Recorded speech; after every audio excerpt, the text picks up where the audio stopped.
Sook. Holy moly. Yeah, boy. We went from that was a bit of a snooze and kind of anticlimactic and what's wrong? I was ready to come on here and say for 3 years I've been talking about, Drew Aller, and I do not understand why people try to make Drew Aller a thing. I think at one point I even said, how the hell do you go into the half and come out with the idea that Drew Aller's legs are your best option? And lo and behold, they were your best option. Like that's crazy. And then Dan Lanning was this close to being memed for the rest of his life with the throat slash and it's over, it's done. Listen, he's had 2 of those now. So he jumps in the pool with Richard Wesley, and the dude 17 days later decommits and goes to Texas. And people are like, every time they get a decommitment, he jumps in the pool. Now he salvages that with a flurry of commitments all summer. And now there's this one where he's like, they're dead. Oh, not so fast, my friend, in the words of Lee Corso. I would have never guessed it. Going into the fourth quarter, they were done. I said, I'm a boxing guy, MMA guy. I like watching fights, and a lot of times you see, through 4 or 5 rounds in a heavyweight fight, or an MMA in the first round or 2, leg kicks in an MMA fight or body blows, and they don't look like much, but. Right. By the time you get into the championship rounds, you either can't stand because your leg is so beat up, or you just see the guy that starts dropping his hands because he's tired of getting hit in the ribs. And then all of a sudden, the body blows start turning into headshots and someone gets knocked out. And I just said, as great as Penn State's defense was playing, and my hat's off to Penn State's defense because they got 0 help through 3+ quarters. I mean, none. And they battled hung in. And they battled their ass off. And I just thought, as when Hill came in the game and started ripping off runs, and if only there was someone that I talked to that has said all along that he will end up being the best back for the Oregon Ducks. I've been trying. I've been trying. Yeah, you just kind of got the sense that the body blows were finally starting to show, and you see it all the time in football where 3-4 yard runs become 8-9 yard runs, and I was like, well, Penn State's done. Like they're the bubbles popped, and they just don't have the juice. And somehow, that one drive, 3 for 3, hit the big pass over the middle or over the top, and all of a sudden, we got a ball game. And my God, that was great. And then I was like, man, is Oregon really going to crap the bed here and let Penn State, win this game? And, kudos to Oregon, because when the momentum starts swinging and you got 111,000 people screaming at you, it's easy to let that, kind of take over. And Oregon made plays when they had to. It wasn't pretty on either side for much of that game, but, they found a way. So many things to unpack, and I know we'll be here a while, or at least a little while. I don't have my glasses and it's late. I can't see reader comments, so they are over to the right, but I cannot read them currently, so that's a bit of an issue. I thought a few different things. I thought one overarching, this was a game, and this was a style of game that no other Oregon coach could have won. This is a game that Chip Kelly, this is where his offense kind of ground to a halt. He tried to do too much then, and they made mistakes, and it would escalate and kind of snowball on him. Mario Cristobal would get in these spots and do what Lanning started out doing, shooting himself in the foot when you got the lead, and suddenly you look up at the scoreboard and go, what just happened? Yeah. We've been Mario'd. They exercised some demons. They gave up in the first half, a 3rd and 16. They had no business really giving up. Now, he was short by a yard, but then they got it. And then a 3rd and 9, and it felt like the ghosts of Nick Aliotti. Where they just, 3rd and long, and they're just going to give it up. They're just going to give this up. This is who they are again. I thought we were past this. Yeah. And I thought to get past the ghosts of Nick Aliotti giving up the 3rd and long, to get past the ghost of the Mario Cristobal shoot yourself in the foot is really, really impressive. And I think perspective in this matters so much. Penn State's returning everybody. No, they are not Ohio State from last year who returned everybody and was a team of destiny. Yeah. But this Penn State team, this is as good a team as they're going to have for a long time. And they were coming off a bye. They are the experienced team in a whiteout. Oregon's really young. And we've talked about that through every iteration of our podcast, so far, that Oregon's young. And the version that Penn State's going to see is not the best version of Oregon, because when DeCorian Moore plays 8 more games, he'll double the number of games. Triple that he's only played 4. Triple the number of games he's played. When Dante Moore plays at the end of the season in the college football playoff. He'll be that much more experienced. Whereas for Drew Aller, you're adding that 15% experience on top of what he's already seen. So for Oregon, a very young team to play Penn State, whiteout game, bye week, and then even give up a 14-point lead, get punched in the mouth. There are a lot of teams that lose in overtime. There are a lot of teams that lose that game in overtime, especially after they give up a score. And then to score, and tie it and get the extra point and then score right away in that second overtime, that's so impressive. That's a level of maturity. That's a level of poise that, we talked about. This game would teach us more than we'd seen in all the other games. I feel like we learned more in the fourth quarter and overtimes than we learned previously about this team. The way they battled, the way they were resilient, I just thought that was incredible. And again, to exercise some of those demons that they've had in the past was just exceptional. It's a win you hang your hat on for a long time. Yeah, and let's be honest. As you mentioned, Oregon's best receiver is a true freshman. Oregon's best running back is a true freshman. Oregon's best corner, Oregon's best DB. I mean, Thieleman's great, but I mean, their best cover player is a freshman. So you're right in that and your quarterback's a sophomore, assuming he comes back. So there's a lot to like. We both thought this Oregon team was a year away. And by the way, they still may be a year away. I do think, it's concerning that Penn State was zero offense to speak of. And that this is so nitpicky, right? But I mean, it is somewhat concerning that your offense, which I really thought the offense was going to be able to do a bunch tonight. And I've said in all these big games, if there was a question for me, it was the defense. So I love that the defense, I mean, Penn State had no offense to speak of whatsoever. I mean, none. I was not convinced that the Oregon front seven was going to do this. Oregon monster win. Did you come away thinking that Oregon is the best team in the country? I didn't, because I don't think Penn State is the best team in the country. Drew Aller sucks. I mean, I don't want to be negative, but I mean, we're gonna all right. Well, we're gonna turn this into Drew Aller, and they even said it like gutsy. Drew Aller is not I for 3 years I will not understand. I've been screaming this for 3 years. Why we try to make Drew Aller something that he is not? Drew Aller was bad in this game. I mean, flat out bad. Now, again, give him credit. He hit that play over the top, and then he was kind of somehow with his slow ass. Well, what's going to happen. They're going to play the highlights from the fourth quarter and overtime, and who's he going to flash like? Who are they going to say?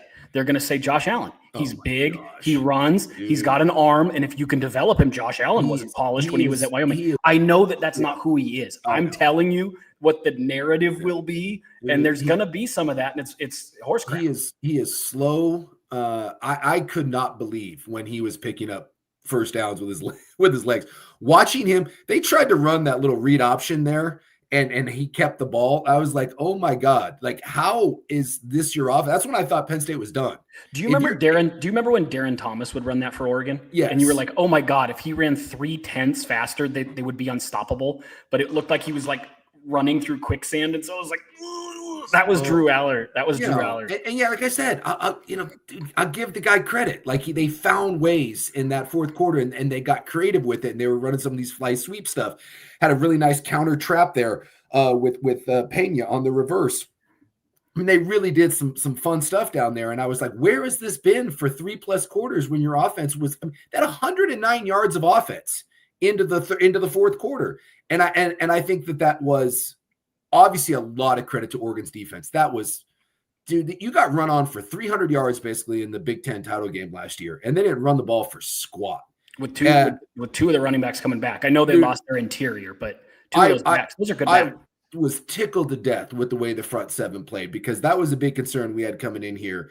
Amari Washington was an absolute beast. Bear Alexander showed up in big leave it to Bear Alexander in the game where you're like, hey man, you could make yourself some money. He's like, oh, okay. Well, like, I guess I'm going to grizzly my way out of this. I mean, he played really well, and he had more flashes today than he's had all year. Yeah, all year. And he looked great. And then, when you have a defensive end that's supposed to be a top 10 pick, in big moments, you want him to look like a top 10 pick. And I thought, by the way, Penn State and Oregon both had their big defensive stud show up today. Dennis Sutton was a monster. He was a monster. Uiagalelei played great too. And again, you talk about, and we've talked about in this pod so many times, that sacks are an overrated stat. Yeah. There was one of his biggest plays was a third down where he got his hand up and batted the ball down. That's basically nothing in the stat sheet in terms of tackle, unless you look at some of the more advanced stats. And that was a crucial play that he gets by driving his guy back and kind of getting enough involved in the play to do that. And there were plays to be made. Drew Aller just couldn't make them. I mean, and so that's where I said, like, Oregon's still a work in progress. Phenomenal win. Again, you hang your hat on this one. Did it make me feel like this is, this overwhelming performance where it's the best team in the country? No. Is it concerned that your offense was held down when the other side had no offense to speak of? I mean, so there's some parts to this that you're going to look at and say, you have to get better, because there will be offenses that are going to test you. I said it, Indiana's offense is going to be a bigger test than this Penn State offense. It just is. I mean, Drew Aller can't throw the football. I mean, through 3+ quarters, I mean, my God. I mean, I think Oregon did a really nice job of pushing the pocket and making him really, really uncomfortable. Yes. I don't think he had time to get to his second read very often, let alone go through his progressions and then run. I think it was first read and run a lot of the time. A lot of times it was first read and throw the ball in accurately, which he's done all year. So I'm not a Drew Aller guy, and I'm just not. I don't get it. I think he's a product of what we do in college football, where you're a quarterback of a good team, and so we try to make you something that you're not. But again, I give the kid credit because he found ways to make plays, and they made this a game. And I just really thought if Oregon would have lost that game, that would have been an all-time what the hell just happened. Oh, Lanning would have been memed into the ether, man. You just can't convince me that Penn State is a better team than Oregon. You can't. And obviously Oregon won the game down there, but I'm just convinced if you play that game 10 times, Oregon wins 8 or 9 of them. So let's get into that, though, because I think that's important to explain where we're coming from, because Oregon was down 3-0 early. The game was tied late. It went to double overtime. So what were we seeing? And to me, outside of those fluky 3rd and 16s, 3rd and 9s, Oregon overwhelmed, and that's the word for it. Overwhelmed Penn State in the trenches. Yeah. And then, to be honest, we talked about this young secondary. Would they get mixed up in some things? Would Penn State be able to disguise some things? I'm not even sure they had the opportunity to set anything like that up early because Oregon was so dominant, but credit to Oregon's secondary. They were mostly right there, right? Yeah. And then Oregon tripled them in yards early. Yeah. And that's where I really was concerned in that first half, that Oregon moved the ball, and I think they had 169 yards to 69 yards or 59 yards, something like that. Yeah. It was a lot to a little. In big games where you're even and you've tripled somebody in yards and you've got a missed field goal, and suddenly you look up at the scoreboard and you're still trailing 3-0. Yeah. There are a lot of games where that's the thing that bites you later.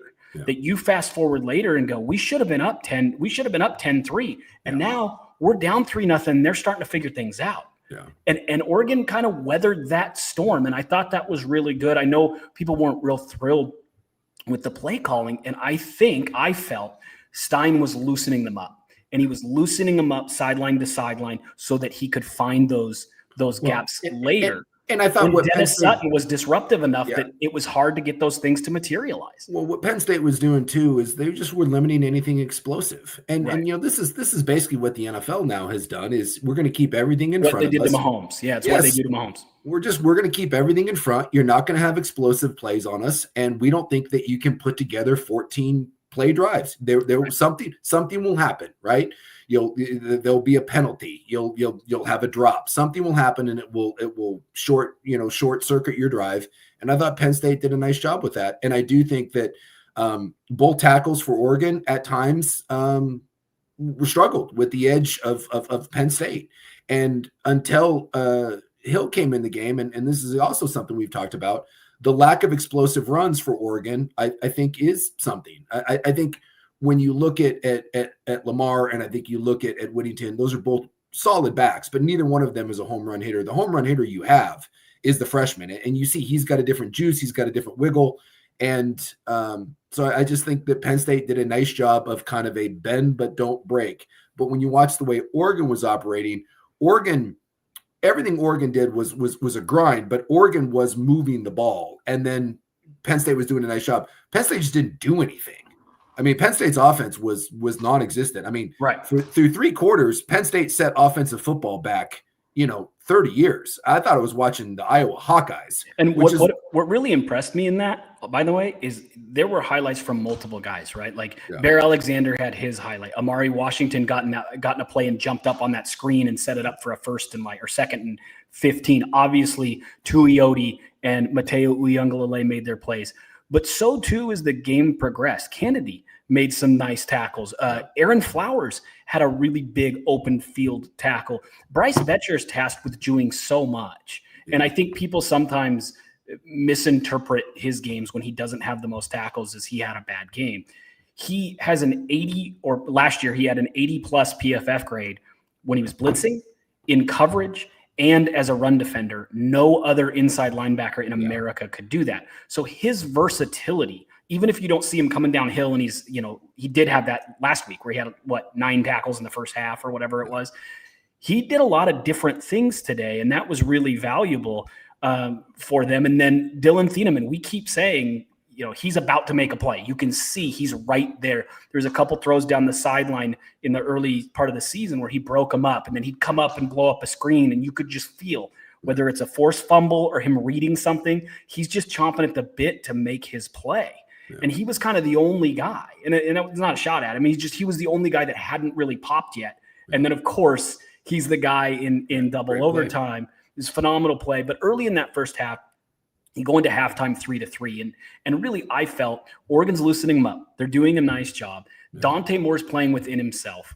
But right now, and this is what I thought at halftime, and I tweeted this, right now he might be playing within himself too much. Yeah. Like, you have to try to stretch it a little bit. And it can't all be tunnel screens and wide receiver screens. It can't be all that. And if you see something, you've got to trust your playmakers and pull the trigger. So I was hoping for them to loosen it up. And then the other thing, and I think it's worthy of a few minutes, is DeCorian Moore. We talked in the preseason, and everybody talked about, with Evan Stewart being out, DeCorian Moore is so essential that he hit the ground running. And hey, listen, we don't expect Jeremiah Smith, and he's not, by the way. I mean, he's still not as good as he is. And we don't expect Ryan Williams, but he just needs to be good. Dude, he might finish this year Ryan Williams-y. He might finish this year 900 yards and 8 or 9 touchdowns.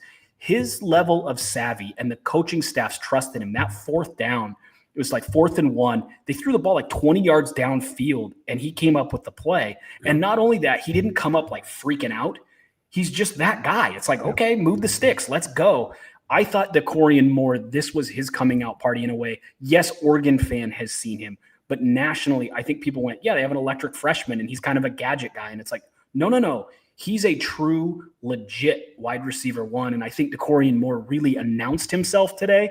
And by the way, he did that against a Penn State corner who almost everyone thinks is going to be a 1st or 2nd round pick. Yeah. And he still won that battle in the first half. And I thought that was absolutely huge in terms of first half observations. Yeah, 7 for 89 and a couple big, first down grabs. I'm with you. Like I said, I think their 2 best offensive players not named Dante Moore are freshmen, and that's with Hill and Moore. So there's a lot to like about where this offense is going to go. And that's what I said. Like when I saw it was 3-3 at the half, I just was confident. At no point up until the end there did I think that Penn State was a real threat.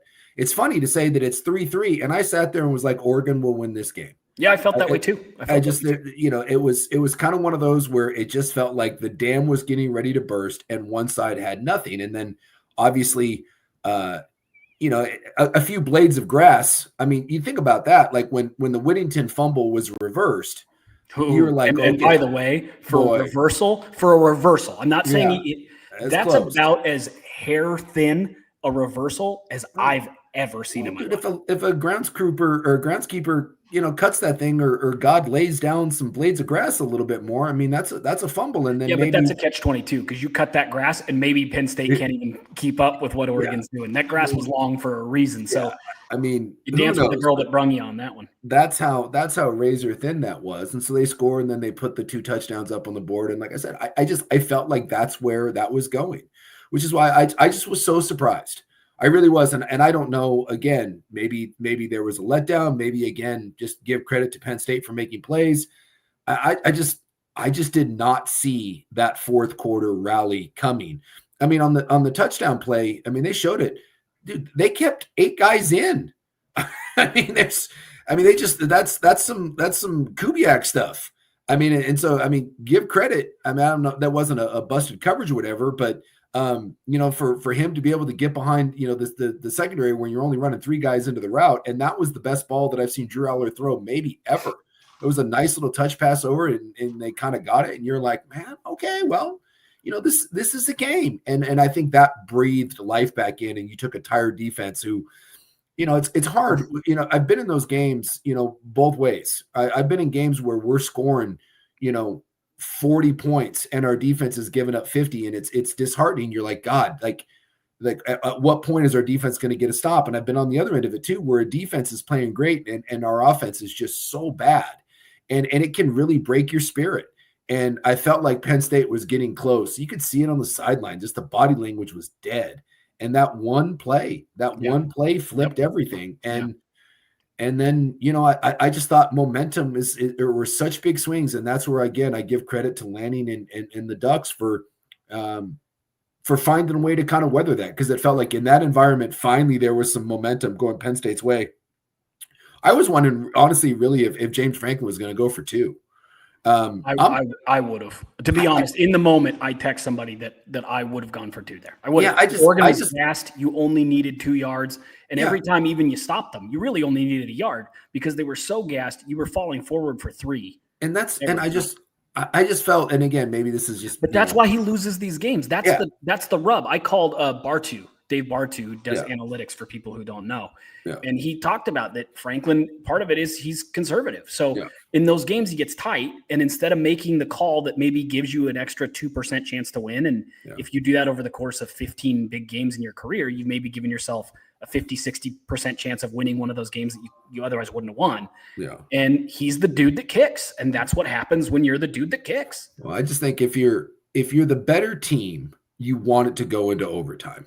Right. The longer games go, the better team usually comes out on top.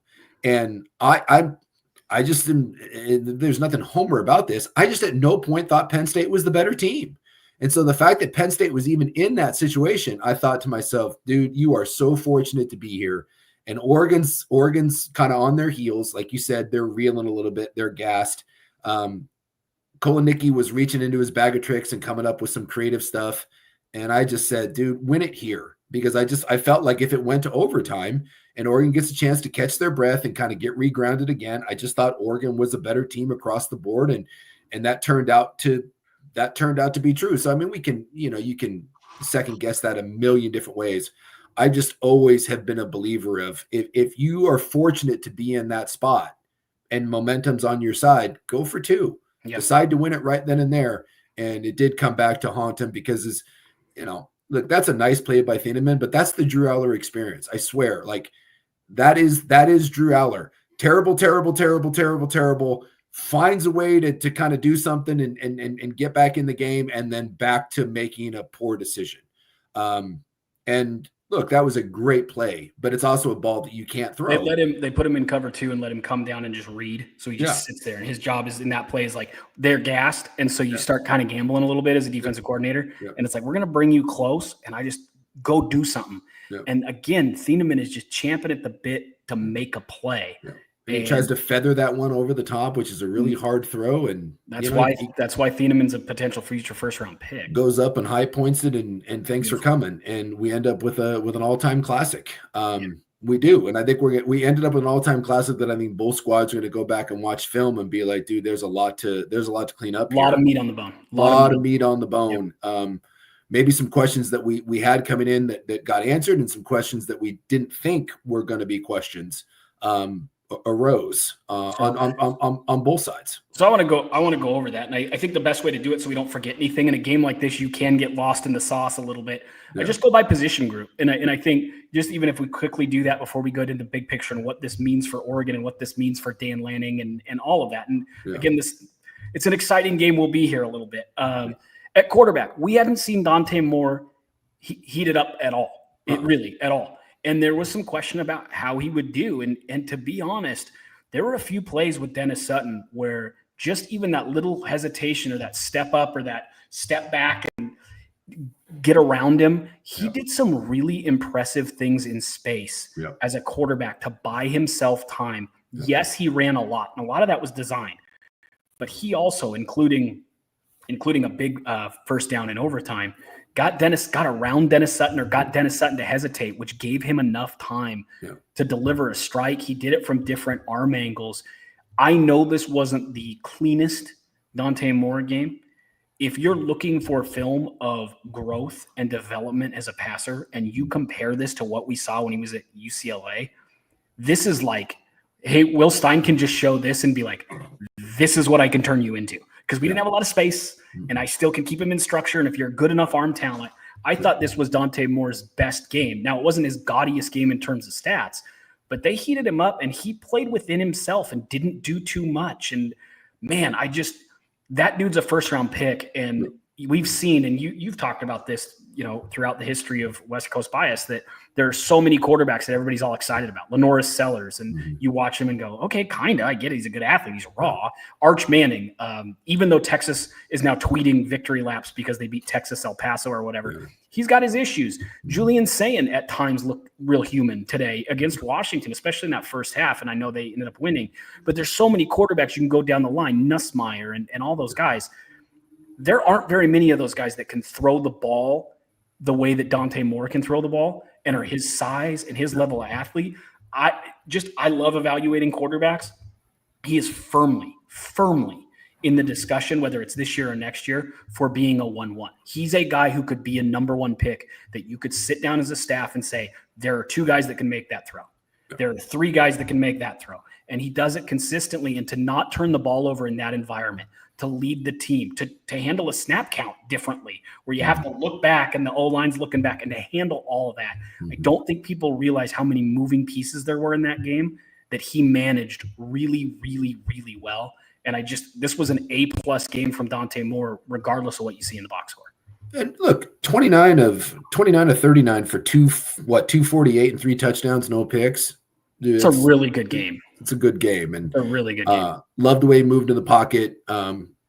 Even when he's under pressure, not a lot of negative plays. Does a great job with his feet moving around.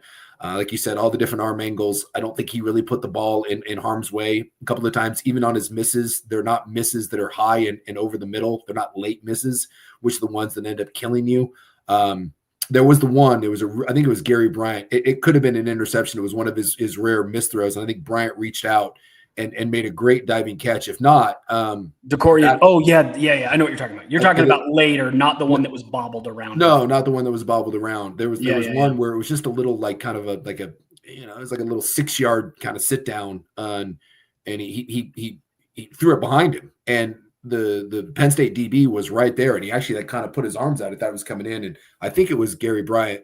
Who, by the way, welcome Gary Bryant. Missed all last year, and had a great game tonight. And my cousin has a theory that Gary Bryant's been his guy, and he's like, just wait till Gary Bryant gets going, because Benson's good, but Gary Bryant can do a lot of stuff, and he's a gamer, and we haven't really seen him step up yet. But wait for him. So I got the text after that. He's like, Gary Bryant, it's like, there it is. Gary Bryant. He reached out, made a great play. Otherwise, that could be an interception. But for the most part, I thought Moore took care of the ball, didn't put it in harm's way.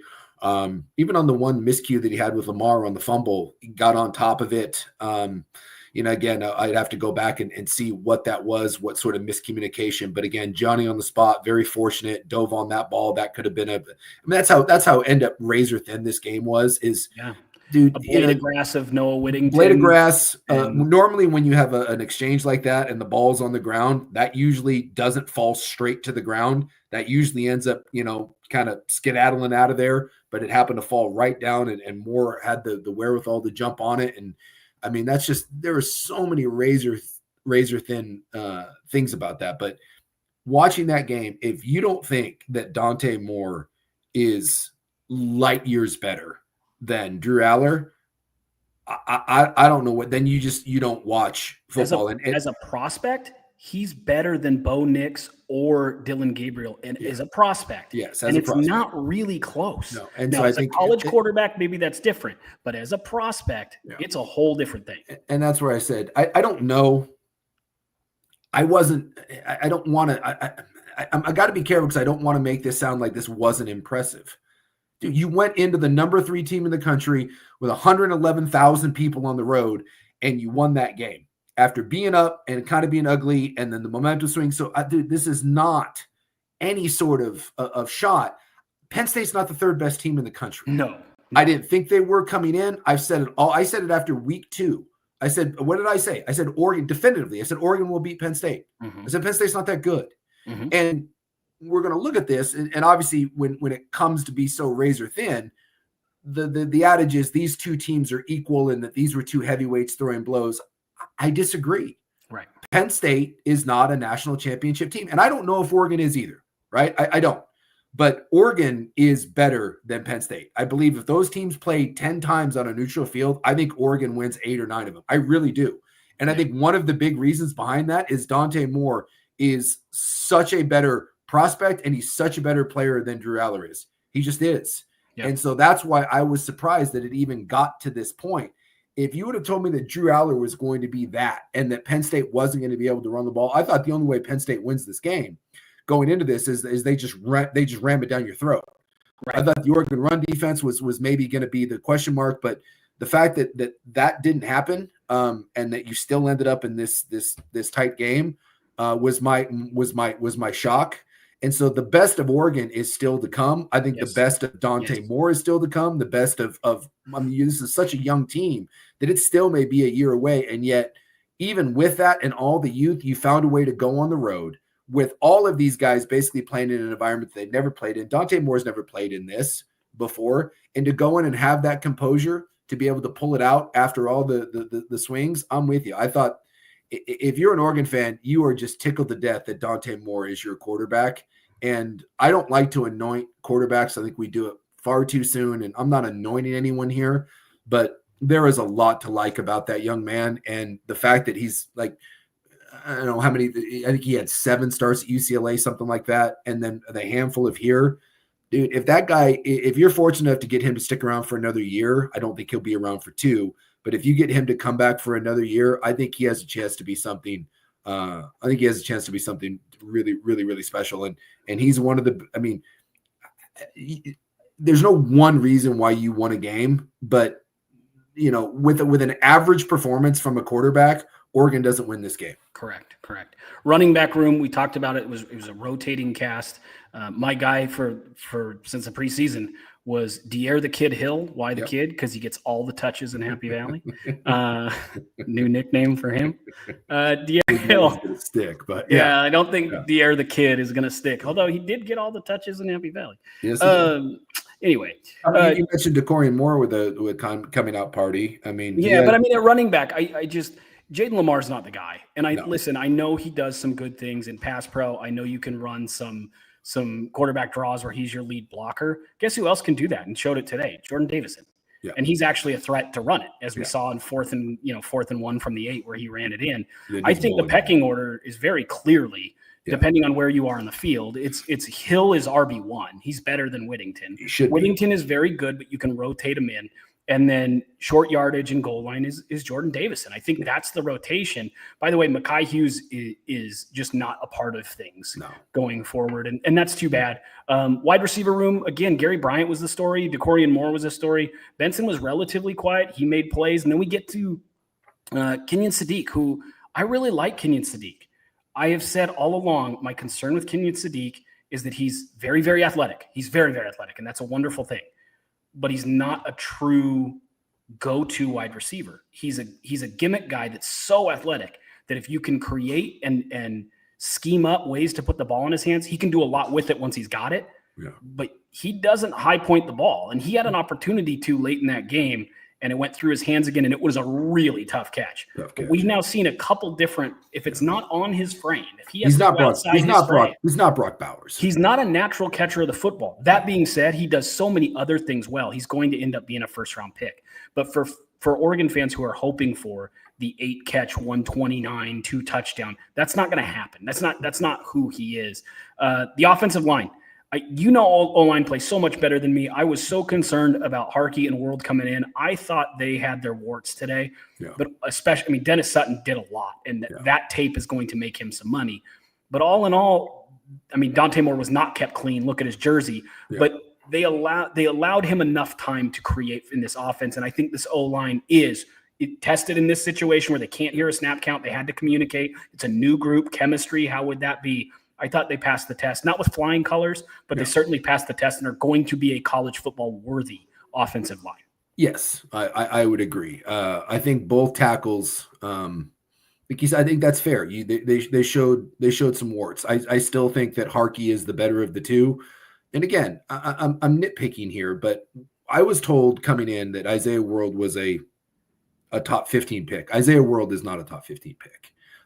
He's just not. And they are very, very fortunate that there was a couple big plays that should have been holding penalties on Isaiah World. Isaiah World has a holding problem. He gets beat around the corner a lot, and he's a grabber. And you mentioned it. He had a lot of holding penalties when he was at Nevada, and he could have been flagged a couple times. And I think once they highlighted, I'm trying to remember, it was on a big play. God, I'm spacing out, but there was a big play where Dante Moore left the pocket and ended up, throwing the ball downfield and picking up a first down. And dude, it was a blatant hold on World. And Harkey they didn't call it. They didn't call it. And like, I think they even highlighted it in the James Franklin was losing it on the sidelines. Losing it, screaming and yelling. So was Sutton. Sutton stopped. And I wish I could remember what exactly the play was, but Sutton in the middle of the play jumps up and down and is like, hey, what is this? So, and Harkey got beat a couple times on some spins, but again, those are really good players they were playing against. So I think, yes, I like the way the O-line played. They ran the ball way more effectively than Penn State did. And they ran the ball when they needed to run the ball. So was it like an overwhelming dominant performance? No, it wasn't. But like you said, I thought having no competition these first 4 weeks and playing this, yes, this is a good O-line. Is it an elite O-line? Is it a dominant? Are they going to line up and just move people off the ball and impose their will?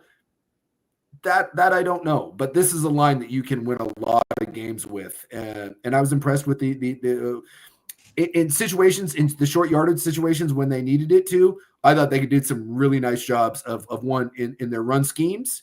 And it's a nasty, it plays with an edge. It's a big physical line that at times I think some of their athleticism can get exposed, but it is a mammoth physical mauling line. And sometimes when you have that big mauling line, sometimes the athleticism against elite edge players, you can have problems keeping people in front of you. But at the same time, you can kind of grade and move guys out of the way when you needed to. And I thought in big moments they did that well, especially on a lot of the fourth downs. And I love that they used, some of the +1 run game with Dante Moore as well, and just said, "Hey guys, we're going to spread you out, put a hat on a hat, move your guy, and be effective." And then when they needed to give him time, they gave him time. So I don't expect your O-line to be perfect against a really good Penn State defense. That's just not going to happen. There's a reason why Penn State has NFL players on that side of the ball, and so I just thought that was a heavyweight matchup. And Oregon ultimately, whether you call it a draw or they got the better of it, I thought the O-line did it. They accounted themselves well today. How about that? My video is slightly distorted on YouTube. It looks like I've been hit in the face with a shovel, so my face is like, which is hilarious, but whatever, we'll keep going. Defensive line finally played really well. We talked about this too, and it's a lot of things that we just said, and it wasn't like we were right or wrong. We just said it would come down to this. And we talked about the D-line. We knew the edge rushers were special. We talked about Penn State's offensive tackles not being very good.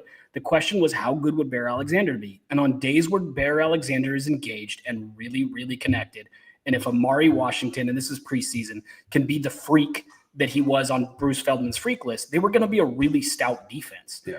And early in that game, we saw Amari Washington pop. We saw Bear Alexander pop. They were fresh, and they really dominated. And I do think that was the difference. If you're talking about what happened in the Northwestern game versus, Oregon State early on, I think it was how engaged and how personal the defensive tackles took the matchup. Yeah. I don't think there was that much different other than, hey, whoa, Bear Alexander suddenly like a force. This is a guy that in 2023 was number 2 in the entire Big 12 in interior pressures. We know exactly what number 1 can feel like because of Derek Harmon last year. But Bear Alexander has not felt like the guy who could be number 2 in the entire Big 10 in interior pressures through 4 games. He did feel like that today. And he did feel like that in run support. He had his best game as a Duck. Do you think it was as simple as they wore down? I know that motion, Oregon runs a lot of that motion, and it's to try to get the backside to freeze, and that worked on their touchdown late when Betcher froze, and it just that had a little bit of hesitation allowed for a lane. It looked like Penn State started doing that more, and that much room made that much difference for them.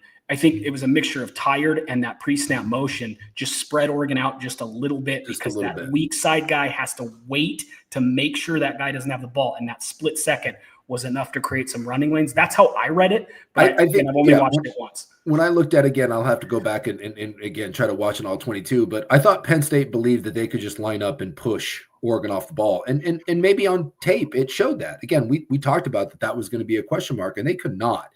And I thought towards the end they did a much better job of creating angles. Right? If you can't move someone off the ball as an O-line, then you have to have angles. You just do. And by angles, I'm again creating natural gaps, creating natural seams, right? Where you don't necessarily have to move someone. If someone comes across your face, you can watch them out, or you get crackdown blocks, right? Or you force linebackers to kind of hesitate. And I just thought Oregon did a tremendous job of getting off blocks. The Penn State O-line just had no push to them whatsoever. And then I thought towards the end, again, fatigue, the adrenaline dump. I think maybe you took your foot off the gas a little bit when you got up by 14 and they didn't. I mean, when you're dominating like that, and you can find yourself being like, all right, well, now we're in pass rush mode, that we don't really have to stop the run anymore. And, sometimes it's hard to kind of restart the engine there. And then I thought Penn State did a much better job of scheming up some runs. I just couldn't believe that they just kept thinking that they were going to line up and run it at Oregon. At some point, you're just running your head into a brick wall. Really impressed with the front seven.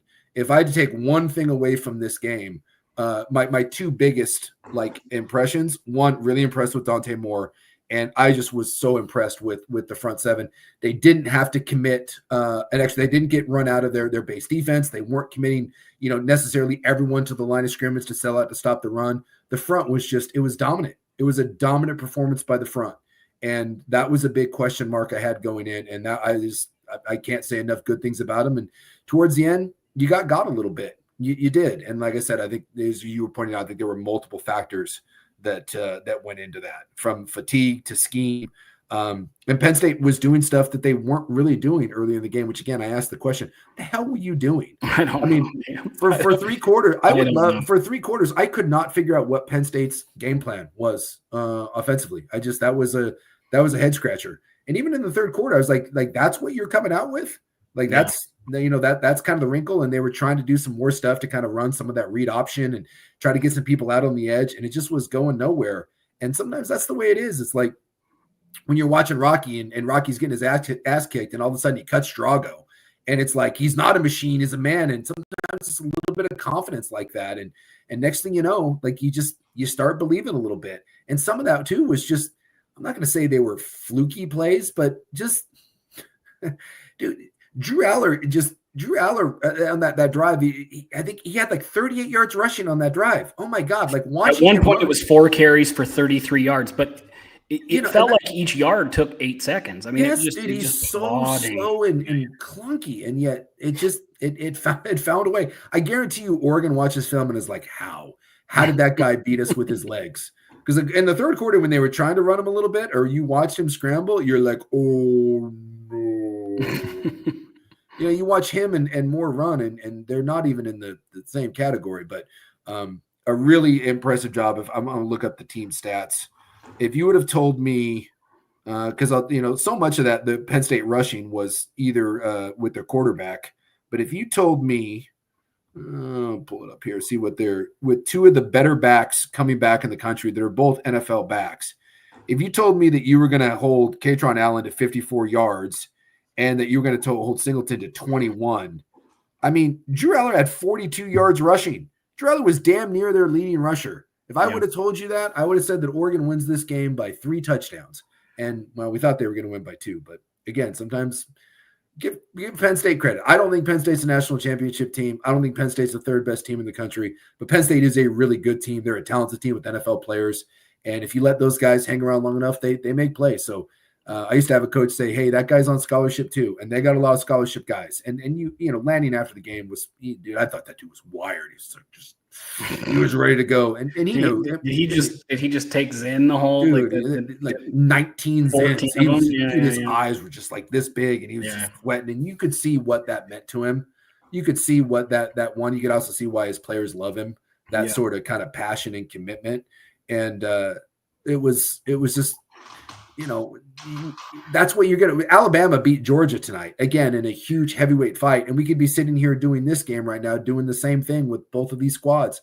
Yeah, well, but this is the West Coast bias. So I know. It's like one of those where we could be saying, well, they should have done this and they should have done that. Right. It's not the way that works. When you get heavyweight fights, not everything is going to be perfect. Not everything is going to be pretty. Yeah. And I love the fact for Oregon that this didn't end up, this is going to sound weird, but I love the fact that it didn't end up when they scored those 2 touchdowns, right? And they go up by 2 scores in the fourth quarter. You're like, okay, this is done.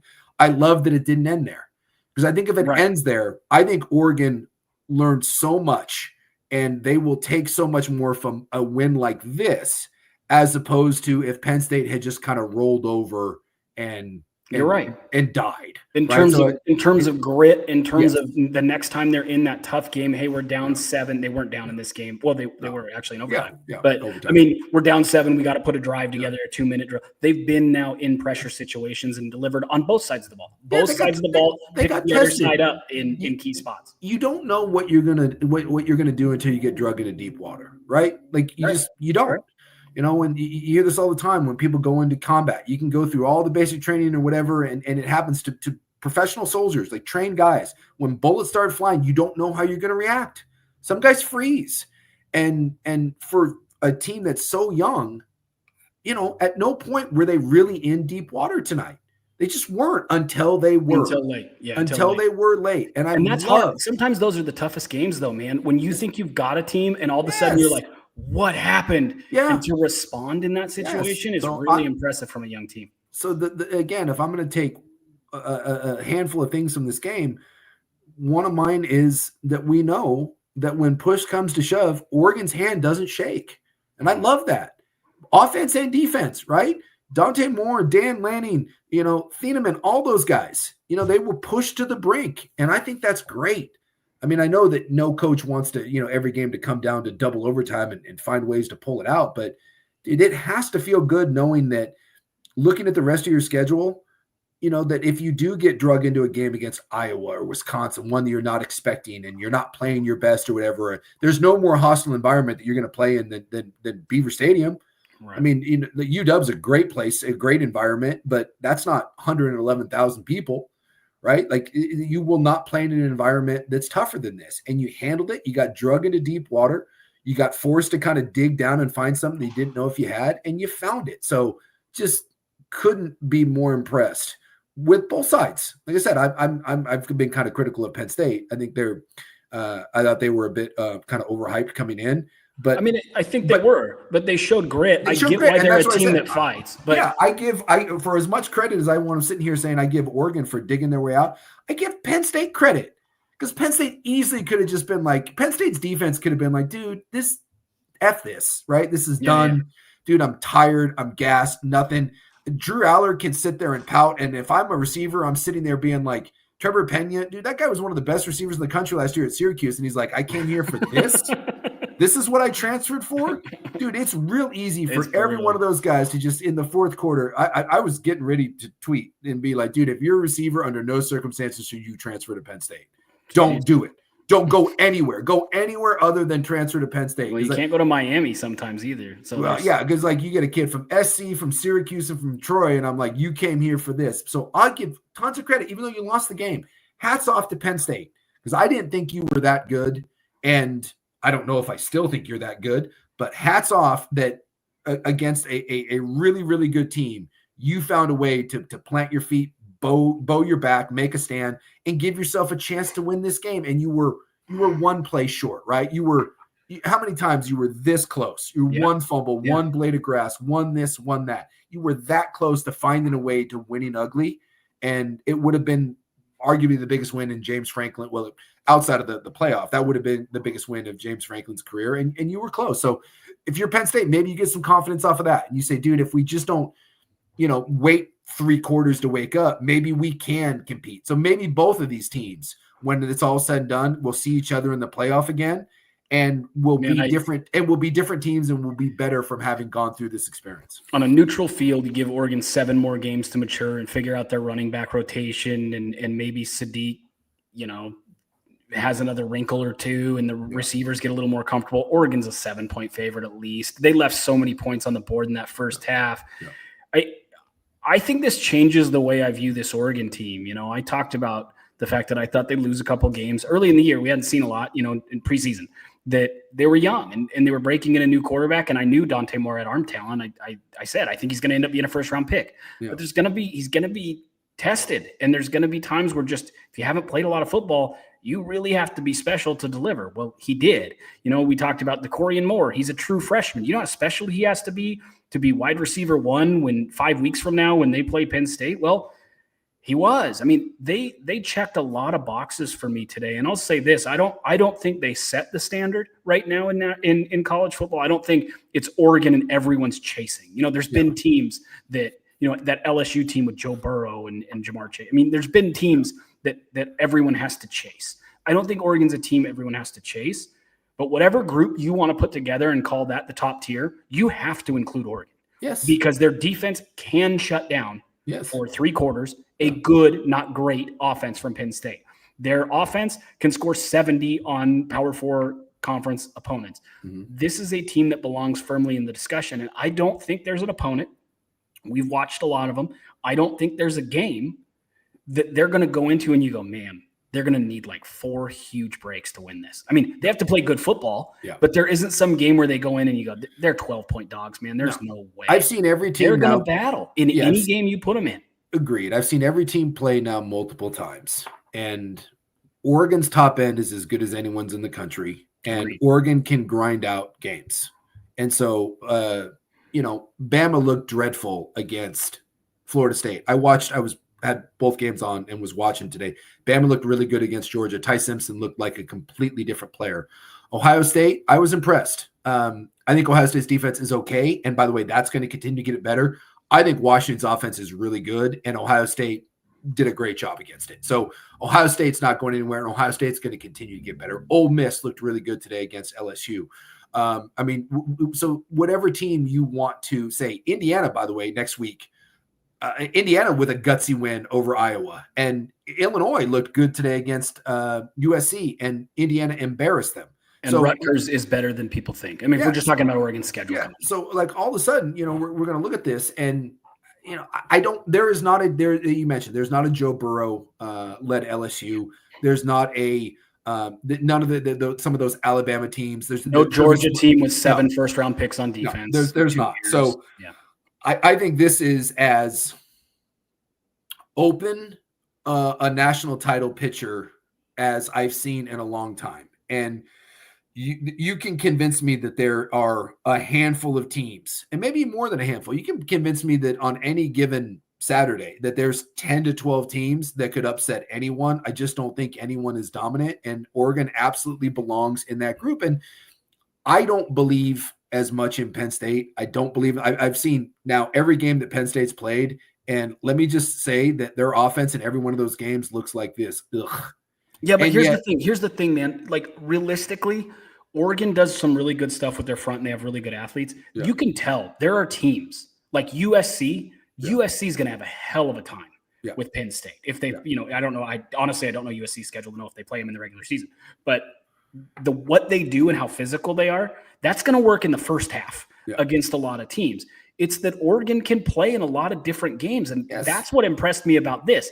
Okay, rock fight game, fine. Oregon battles, shootout. We know Oregon can do that. They can do it. This is the tier that I didn't know if they could do. Yeah. Could Oregon win a rock fight?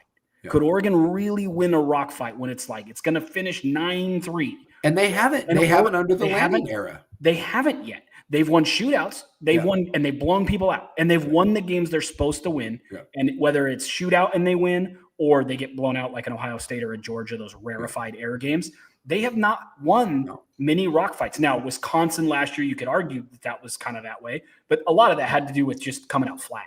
Yeah. This was good football. Yeah. It was just an absolute rock fight. Yeah. And again, that's why I say this is a game that no other coach that I can remember from Oregon could have won. Bellatti's teams weren't recruited well enough and talented enough, and they had good teams. I'm not taking anything away from Bellotti.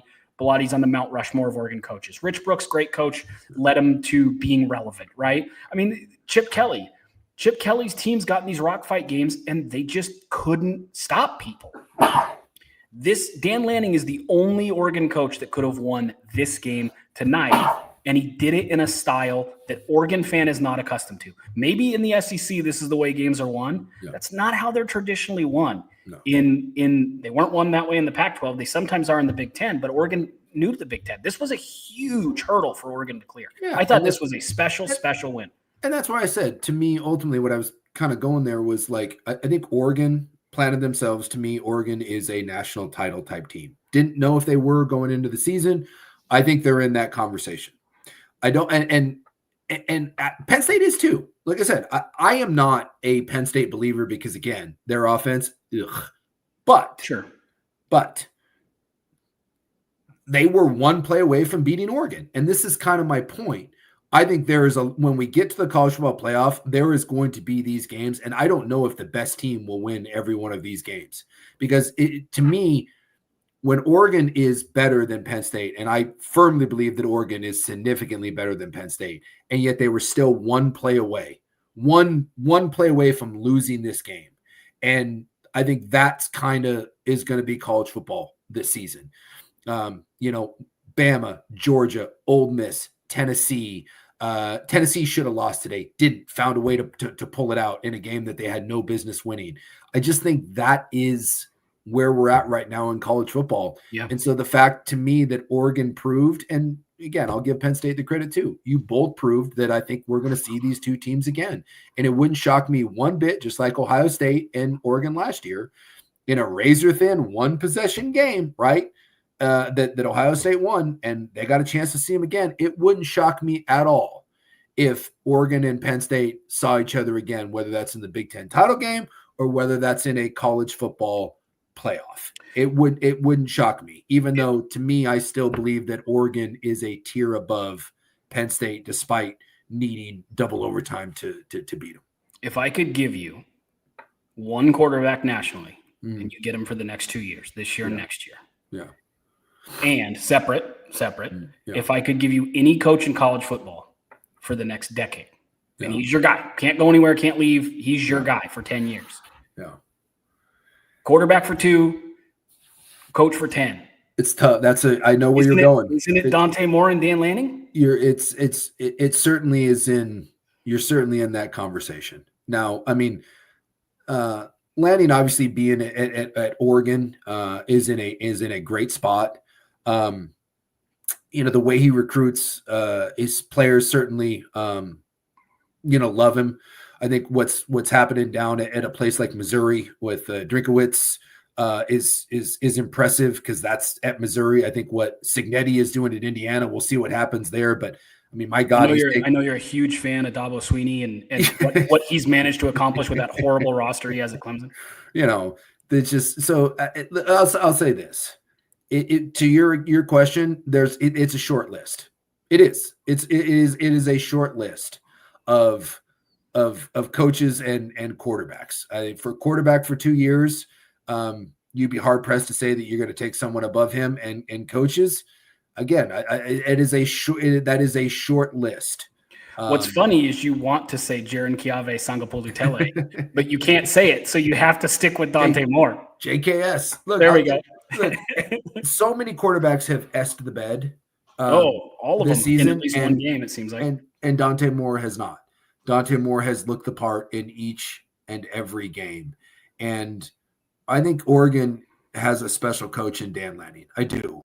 Again, schematically X's and O's. I don't know. Is he the defensive mastermind? He certainly is not building offenses. When Will Stein leaves, are they one bad coordinator away from Will Stein? By the way, is going to be head coach next year. It's going to change some things. It's going to change some things. So there's so much of that. But look, I'll tell you what. I don't think Oregon would trade. How's that? If you gave that administration a blank check, I guess you don't need a blank check. I mean, sprinkled some fairy dust, and you told anyone at Oregon that's making decisions, you can do that. Would you trade Dan Lanning for any coach? They would say no. I don't think they would trade. Is he the best coach in the country? I mean, I don't know. Again, he's never won. I mean, he's won a Big Ten title once. This was a big game, but again, you were one play away from people crucifying him for doing the Dunzo throat slash and then having this. So I don't like. Me. I'm hard to make big sweeping over the top. I mean, as much as I don't like. Come on, give me a little something, Sook. As much as I don't like Dabo, that son of a guns won 2 national championships and took an irrelevant program at Clemson and for 10 years. I mean, look, he made them. I mean, this wasn't Nick Saban dynasty, but he beat Nick Saban. Here's the problem with this podcast. Here's the problem. You're this big giant O lineman, and I am this chatty, opinionated, smaller gentleman. Did you see the GIF I tweeted out the other day of what our podcast is? Oh, you're like the pit bull, that pit bull, and then I'm like the little chihuahua. It's like, what do you think, Sook? What do you think, Sook? And I just keep throwing stuff against the wall, and you're like, well, we'll have to see. I don't know. There's a lot of guys. You know what? You'd be in my top 25, but that's a long list. Anything could happen on any given. I try to be measured, honestly. Double like overtime. Kirby Smart. Like honestly, give me Kirby Smart. I mean, that's fair. Like again, there's something that Kirby has done it. Kirby has proven that he's done it. And so to say that Lanning, I would take Lanning over Kirby Smart or Lanning over Dabo, although I would take him over Dabo. I don't know. Or again, if you gave someone those other resources, that's why I just say you wouldn't trade. Oregon Oregon would not trade. There's not a coach in the country that Oregon would trade for. And if I'm being honest, 5 games in, I'm not certain there's a quarterback that Oregon would trade. There is not. If you ask Dan Lanning and you got him away from the mics or whatever, and you sat down with him and this is the other one. We all coaches say different stuff when cameras aren't on. If you're sitting down talking to your buddies, right? And if every coach is going to say, Ty Simpson he's my guy. I wouldn't take anyone over him. That's a lie. Maybe some guy at Michigan thinks that Bryce Underwood, right? Over the next 2 years, maybe Bryce Underwood is the guy you take because he's a freshman and, maybe the sky's the limit on him. Sure. But so that's all I can say is that if you gave Oregon, if you gave the Oregon AD, if you gave old Robbie there, true serum, would he take a different coach? No. And I do believe that if you gave Dan Lanning true serum and said you could have any quarterback in the country in your system, would you trade someone? I think he would say no. And I think that sets. It's a special place to be. That's all I'm getting at. It's a special place to be. There's good things happening, and regardless of what you think this game or what this season goes, I still believe in my heart of hearts that next year's Oregon team will be better than this year's team, and that's saying something because this team right now I do believe is a serious contender for a national championship team. So, good things are on the horizon. I just feel like. I mean, and if you want me to say something, because I'm not the, you don't have to say anything. You already bet your beard that USC and Washington were going to be better than Illinois and Indiana, and you took a big old shot today. I hope you're getting ready to sharpen your shears. My beard grows fast.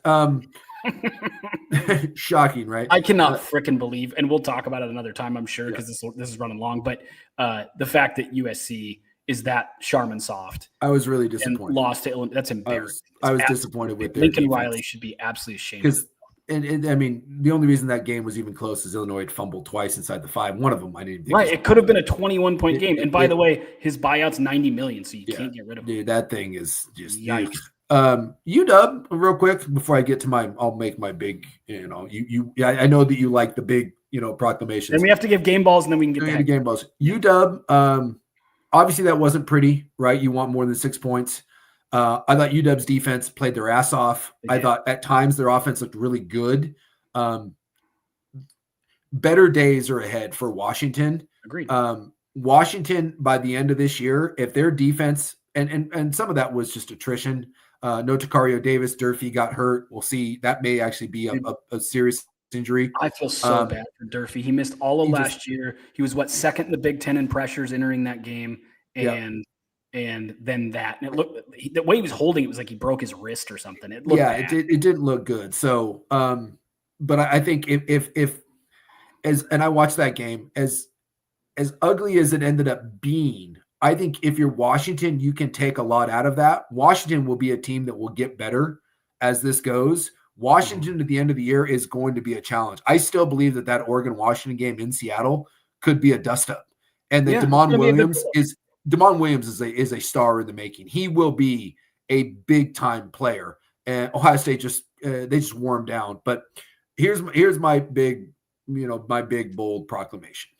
If Dan Lanning stays at Oregon and nothing changes, right? Nothing kooky, right? There is no more NCAA sanctions. They stay the course. Yeah. They stay the course. If they stay the course, they will win a national championship. I believe that. I don't know if it happens in a year. I don't know if it happens in 3 years. I said this with Kirby Smart. I said it when Dabo was knocking on the door.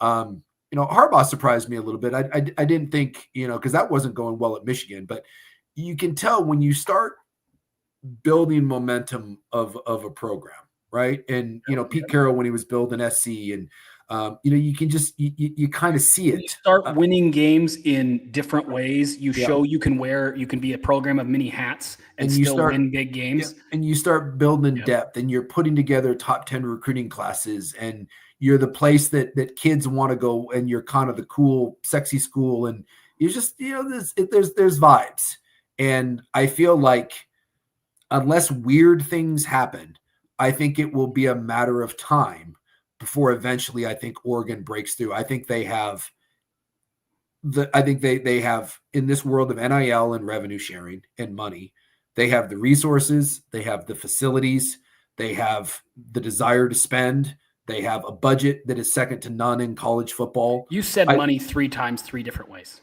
Well, okay. The desire to spend, the budget, Phil Knight, some money, a war chest. And facilities, and they're the cool school, and people want to be there.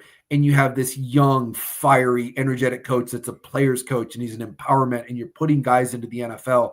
It smells a little bit like when Kirby Smart was knocking on the door at Georgia. Sure does. For a long time, right? Kirby couldn't win the big one, and he couldn't get over the hump of Nick Saban, right? And I feel like, and he had to take his lumps, right? And Lanning loses to Washington a couple times, and then they lose to Ohio State last year, and maybe this year, maybe they fall short and they lose to someone, but it feels a lot like what was happening at Georgia, where you're starting to stack up. When I tell you that Oregon's two corners are both freshmen, one a redshirt, right? When I tell you that your best running back is a true freshman, maybe your two best running backs, right, and your best offensive player is a freshman, right, and Moore hopefully gets another year out of this, and you keep stacking this, then you have the ability to go into the transfer portal, and when you do have holes, right, you lose 3 offensive linemen to the NFL, cool, we'll just go plug in 3 more linemen, and that I don't know. Again, I think Harkey, has looked the part. I'm not sure that World ends up being what we thought it was going to be. But World and Pregnon, even if you say they're half a tier below where you thought they'd be, they're still NFL linemen. Really good NFL, future NFL. And so this smells kind of like what Georgia had. So again, that's my big proclamation. I don't know when it will come, but unless something derails this that I don't see, and stuff happens. I do believe that they are building something here. I had to tell this. My buddy is a diehard Husky fan, right? He's a UW guy through and through. He went there. His wife went there. His kid went there. And my dear friend, I've known him, he's family to me for 20 plus years, and obviously not a big fan of Oregon. And he always asked me, he's like, what do I think? And I always, I give him an honest assessment. And I told him, I said, I hate to do this to you, man, but I think it's a matter of time. And he's like, really? And I said, yeah. And he even goes, yeah, it feels that way too. And that's from a diehard Husky fan that hates Oregon. Yeah. He was like, yeah, he's like, I see it. I think everyone sees it. I think that is a freight train that is going down the tracks. And unless something comes and blows up the track or knocks it off, I feel like it's a matter of time before it gets where it's going. Oregon beats Penn State, double overtime, 30-24. Game balls. 2 on offense, 2 on defense. We can go back and forth if you want to get creative, because we're going to get – are we giving out 8 of these, or do we each give out 1? Is that how that works? Because by the 8th one, we're going to be like – No. DR Hill, for me, Oregon's offense needed something to open it up, and it felt like they were just getting 4 yards, 3 yards, 5 yards, 2 yards, and you're like, they need something. They need a spark. Hill's first carry went for 24 yards, and they ended up missing a field goal on that drive, but you could see it was just enough speed and just enough burst that it changed the game. Yeah. It went from, okay, we're running up against a brick wall here, to, okay, they have to worry about our speed. Now they really have to. It's not just Dante Moore. Now there's DR Hill as well. I think if DR Hill is not in this game, Oregon's offense may not ever open up to the degree that it did. DR Hill, I talked about it in preseason, him being special. He was my preseason pick along with Brandon Finney Jr. before we'd seen anything, that those were my 2 breakout freshmen. You know that because I've retweeted it now 10 times being like, hey, look at what I but DR Hill to me has potential to be, and this is big, other than Jonathan Stewart, the best NFL running back prospect. Michael James is a better college running back than I think DR Hill will be. He won a Doak Walker Award, for God's sake. But if we're just talking NFL prospect, DR Hill has a chance to be second to only Jonathan Stewart. He could be a 1st or 2nd round pick. He's that good down the road. To me, DR Hill is out of this world. His speed, his contact balance, his vision, they do not make them like him very often. And, oh, yeah, by the way, Jordan Davison might break the all-time rushing touchdown record at Oregon for a career by the time it's all said and done. Yeah. That 1-2 punch is going to be so incredible. Yeah. And DR Hill put himself on the map tonight. You could have liked him as a wrinkle. Now you cannot deny he's a focal point. My game ball, and you can give it to anyone you want. I'm just going to go with the defensive line. I thought Mateo was dominant. I thought Amari Washington was dominant. I thought Bear Alexander played his best game that I've maybe ever seen him play. It just the front. Tuioti had that play where he was in space. Yeah. And he waits past the back and then cleans up the quarterback. That was such an amazing play. Take whatever you want, just across the board. And I don't know how to signal just one, because so many times, I mean, Betcher ended up with like 12, I think he had 12, 14 tackles. And so much of that was because he was just running free and untouched, because the defensive line was just throwing people to the ground. And for a Penn State run game that damn near ran for 300 yards on you last year in the Big Ten title game, my game ball goes to that defensive line. They were dominant, absolutely dominant until the end. And even then, they made plays when they had to. And that was a big question mark I had coming in, and boy, they answered that in spades. Couldn't have been, I just was impressed. So I guess if I had to give it to one guy, I mean, maybe Mateo. I always want to call him DJ. Maybe Mateo. He looked like a first round pick, but he sure did. Yeah, it was that was an impressive. That was an impressive game for. Well, thank God they're brothers and they live together, because this makes my next game ball really easy to give. Dante and DeCorian. Rumor has it, Bo Nix and Tez Johnson were brothers, and obviously DeCorian and Dante are brothers because they have the same last name. So we'll go with that. We'll give it to both of those guys. Both of them were tested for the first time ever as, are you really the superstar you look like, against lackluster competition? Yeah. And I thought Dante Moore showed off his arm talent. He showed off his poise. He showed off his ability to manipulate a pocket and buy himself time. He showed his ability to throw at different arm angles. He showed an ability to throw when his feet aren't set and when his mechanics have to break down. There are guys who throw mechanically when things are broken down, and it's not always pretty. And in fact, they don't even know how to be mechanically sound.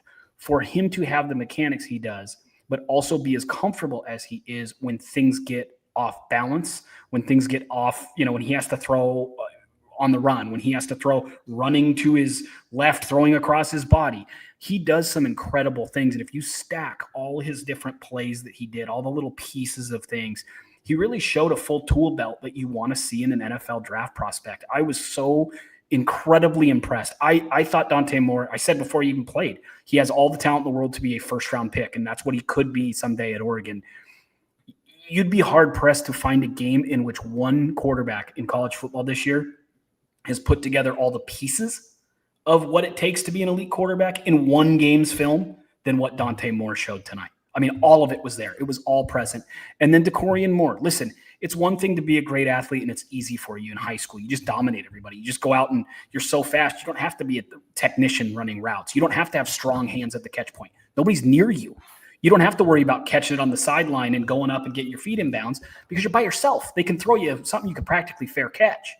So the fact that he's as nuanced a receiver as he is, that he has the hand strength, that he has the route running ability, that he has the awareness after the catch, that he runs the ball like a running back in space, where there are so many guys that when they're young, they catch a ball. Even DeAnthony Thomas had this. He was loose with the football, and he had fumble issues early because he wasn't used to people being kind of around him. Dakorien Moore has that. He has every tool in his tool belt, and I thought both Dakorien Moore and Dante Moore, from a draft prospect standpoint, if you were watching this as an NFL scout, you go, we've got to watch that dude to be the number one pick, Dante Moore. We got to watch for it because he could be that guy. And this Dakorien Moore dude, he could be a first-round receiver. Maybe not right now, but eventually. And they had to be those guys today for Oregon to win, and they were. And it was the first time they'd ever been on the road in a huge, huge environment. Just couldn't be more impressed with those guys. My last game ball, and it's going to be surprising because I've been critical of him, but I'll say Drew Aller because he was ass for 3 quarters. Absolute ass. Drew Aller. And this is, you follow me. No one's been more critical of Drew Aller for 3+ years. He just, in big games, he is dreadful, and he was dreadful for 3 quarters in this game. I think going into the 4th quarter, he was like 9 of like 19. And, he found a way. He hit, I think it was Ross over the top on that touchdown, and it was a really nice throw. It was. That's a big time throw. And then he found ways with his slow ass to grind out, You're giving him a game ball, remember. You can't call him a slow ass. I can. Okay. The dude's slow as hell. Look like me out there running. It's like I was the worst downfield screen blocker in the history of college football. I mean, God, you get me downfield, it was not pretty. It's like me scrambling out there. And look, I don't like Drew Eller's game, but again, I give him credit because he was ass. I mean, dog ass for 3+ quarters. And he kept fighting. And he made throws, right? That drive, he was 3 for 3 with the touchdown pass, right? And then he made plays with his legs and somehow got involved in the run game and gave them a chance. And yes, they were running the ball and doing some different stuff. But, I'll give credit there because you need the quarterback to play well. And for 1 quarter, he played well and gave him a chance. And then we got the full Drew Aller experience because he still threw the pick at the end. But I want to give him a game ball for being as critical as I am towards him. And yet they were 1 play away from winning the game. So begrudgingly, I tip my cap to him. Shame on you, giving a game ball to Aller. Last game ball, Dylan Thieneman. Listen, you go out and get a safety for this.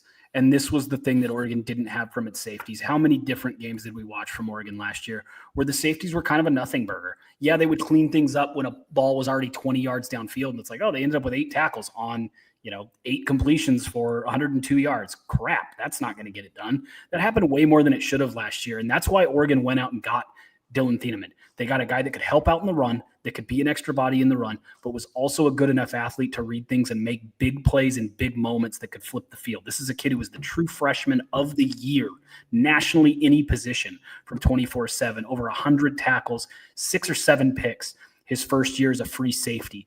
Purdue had so many problems against the run last year, they moved him up into the box, and he played a box role, and his PFF grade went down, 0 interceptions, still had his 100 tackles. But Oregon, part of the recruiting process was come here, we will let you freelance a little bit and make plays in our 4-2-5. They bring him in the biggest, most crucial spot of the season so far. Great players make great plays in big moments. For him to read that play, and kind of see that and make a break on the ball and get it. I think Oregon at least gives up a touchdown in that spot because they were so gassed, and then it comes down to that 2-point conversion. But Dylan Thieneman made the play that saved Oregon. Welcome to Oregon. You drink for free in Eugene the rest of your life, young man. Really impressive. Last thing, and we'll get out. Regular season all-time wins for Oregon. There's certainly the Halloween game against USC. Last year's game at Autzen, beating Ohio State where they waited too long on the slide, is certainly up there. I don't know. I think these wins sometimes come down to context of what happens at the end of the year. If Oregon wins the national title, we'll look at this game and say, this is the game that proved it. And then it becomes number 1 or number 2. As it is to me, and I can go back a long way in Oregon lore. I started going to Duck games and Beaver games right around 93, 94. This is a top 5 regular season win for Oregon in my lifetime. Not even close.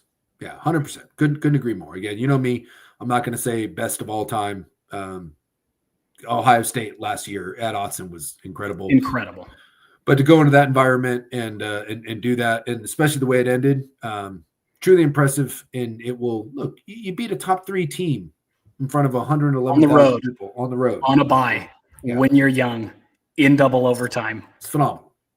Just plant your flag, and believe me, go watch Dan Lanning's interview and realize how much natural caffeine is in that guy's blood. I think his blood is made up of just caffeine. He's just wired, just Red Bull in it, man. That was not just another win. So yeah, kudos, big time, and that's why we love college football. Thank you to everyone who stuck around. There's still almost 300 people in this thing an hour and 20 minutes later. It means a lot. Please write a 5-star review for us, Spotify, Apple Podcasts, YouTube right here.